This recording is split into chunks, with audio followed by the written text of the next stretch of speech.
This is the testament of the unwritten, a message for the millennia. Truth beyond the empire. May the forgotten rise, may the silent speak, and may every shadow of history finally meet the light. Let us begin. I do not stand before you as one who claims to know all things.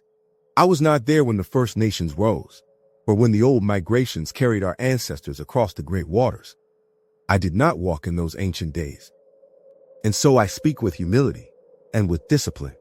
What I offer you now is not the final truth. What I offer is the truth we can gather from what survived. Fragments, echoes, artifacts, old memories that refuse to die. The living breath of a people who endured every attempt to silence them.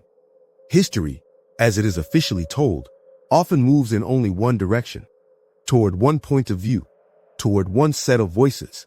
It is a history shaped by conquest, shaped by empire, and shaped by those who believed that taking a land also gave them the right to tell its story. But when you strip away the polite language, the words conqueror and colonizer mean something far simpler. Those who take, those who destroy, those who reshape the past to justify their power in the present. So we do not accept their version without questioning. Not anymore. To question is not rebellion. It is responsibility. To investigate is not disrespect. It is scholarship.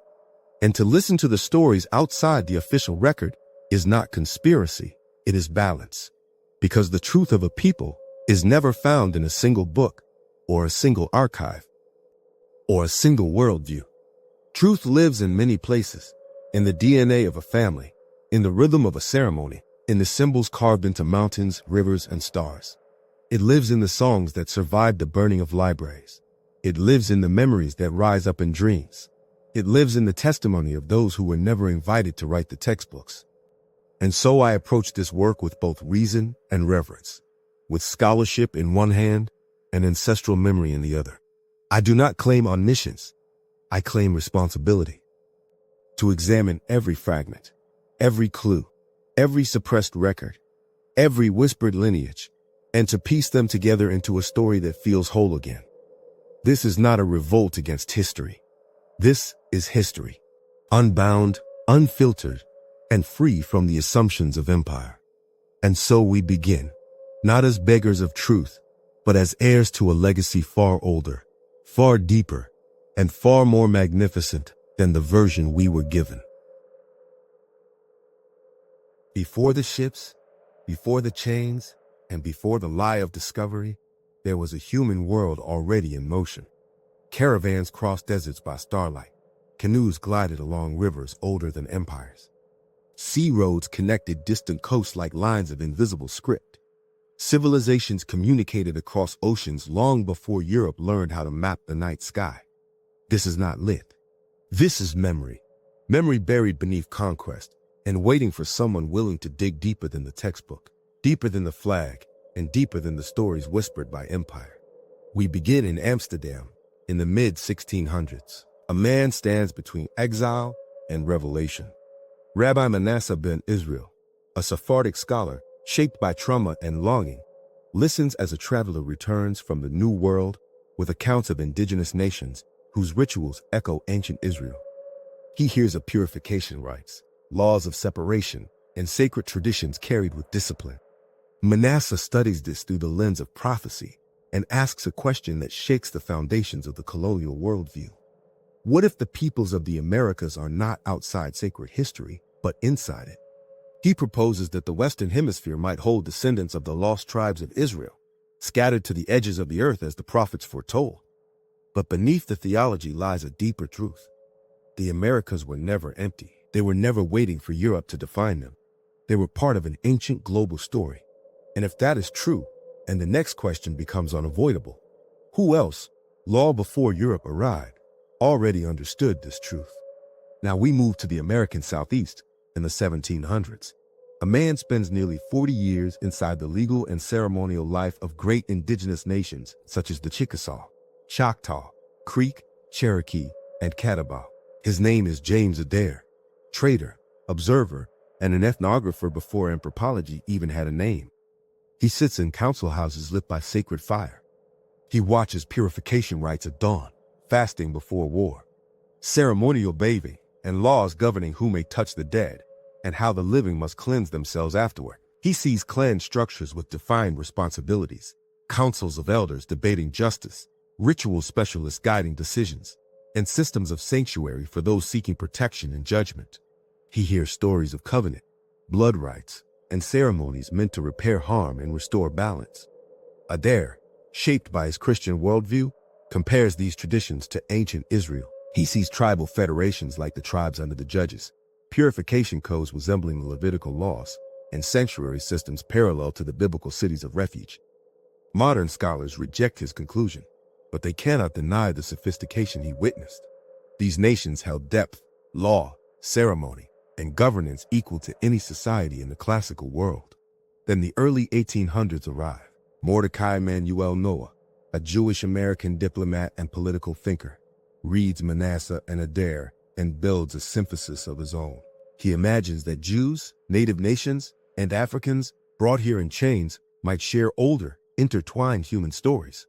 He sees America as an extension of antiquity, a place where ancient patterns reappear in new forms.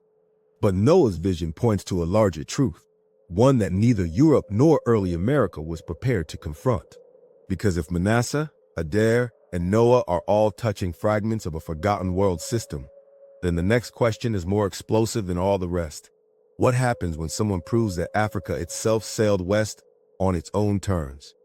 In the late 20th century, another voice enters the long river of memory. Ivan van Sertima, a historian, linguist, and anthropological architect, steps forward with a certainty that feels both scholarly and ancestral. His research in the 1970s does not simply challenge the accepted narrative. It reorders the map itself. He presents evidence that West Africans reached the Americas long before Columbus, not as captives but as navigators, theorists, and cultural emissaries. He traces the maritime brilliance of the Mali Empire, one of the most sophisticated knowledge systems of its age. He follows the legacy of Mansa Abubakari II, who is said to have relinquished his throne in pursuit of an oceanic mystery, launching a fleet westward, guided by mathematics, astronomy, and an ancient African science of curries. He reads deeply into Columbus's journals, noting descriptions of black travelers who had visited the Americas earlier, bearing metalwork forged from alloys identical to those used in West Africa. He studies the colossal Olmec stone heads, carved with features that appear as if they were modeled from faces long familiar to the continent of Africa. He examines pre-Columbian botanical exchanges, plants existing on both sides of the Atlantic in ways that defy isolationist theories. He reveals linguistic resonances linking Mande languages to ceremonial vocabularies found among indigenous nations. He examines iconography, masks, and sacred objects whose symbolic logic echoes traditions across the Atlantic world. His critics resist him, but even they cannot ignore the precision of his citations, the breadth of his linguistic comparisons, and the archaeological patterns he illuminates. They concede that he has forced the Academy to confront what it has overlooked for centuries. Through his work, Africa re-emerges not as a passive node in world history, but as a global actor, innovating, navigating, and transmitting knowledge across distances that colonial frameworks insisted were impossible. Step back now and watch the four currents merge like constellations forming a single cosmic geometry. Manasseh's prophetic cartography, Adair's ethnographic depth, Noah's cultural synthesis, Van Sertima's African restoration. Together they create a cohesive historical model that challenges the narrow corridors of European historiography. They reveal a world where oceans are connective tissue rather than dividing walls. A world where the Americas are ancient landscapes, not blank pages waiting for European ink. A world where indigenous nations possess complex political, legal, and cosmological systems. A world where Africa does not appear suddenly in chains, but steps forward with its own intellectual and maritime authority. And this convergence forces a deeper question. If the Americas were tied to the Afro-Asiatic world through ritual, ceremony, memory, and movement, then what exactly did Europe discover? And more importantly, what did it erase to make its story believable? For conquest to function, entire civilizations had to be dimmed. Indigenous sovereignty had to be recast as savagery. African navigation had to be overwritten as myth. The ancient hemispheric networks had to be torn from the collective memory. The Western Hemisphere had to be redrawn as wilderness, so Europe could claim the role of architect. Yet memory is resilient. It survives in oral histories, cosmologies, clan structures, linguistic fragments, astronomical alignments, agricultural patterns, metalwork traditions, and ceremonial laws.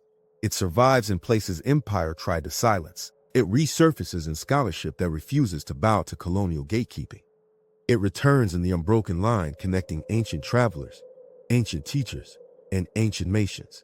And it returns in you. You are not the aftershock of conquest. You are the continuation of a world that existed long before it. The story you stand in is older than colonization, older than the map, older than the ships themselves. You carry within you the intertwined lineages of indigenous, African, and Asiatic worlds, threads woven across the deep time of human civilization. This is not a call to claim identities that are not yours. It is a call to remember the magnitude of the world you descend from, a world far broader, older, and more interconnected than the colonial imagination was ever willing to admit. You stand where many worlds once met. You stand where memory rises again.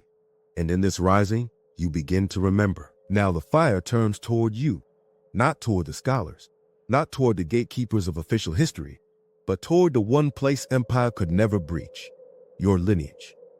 The ancestors did not cross deserts, oceans, kingdoms, and cataclysms, only to leave you wandering without memory. They placed clues in your blood. They placed signals in your dreams. They placed whispers in the stories your elders half remembered, and in the rituals your family performed without ever knowing why. This is the moment to ignite them. Go find the names that were altered to fit the census. Find the lands your people were pushed from but still speak through your bones. Find the prayers that survived slavery, exile, removal, and assimilation, because something in your blood refused to forget. This is not casual research. This is reclamation. This is insurgency against historical amnesia. This is the resurrection of an ancient intelligence that colonization tried and failed to extinguish. Ask the questions your grandparents were afraid to answer. Search the trunks. Search the shoeboxes. Search the Bible margins.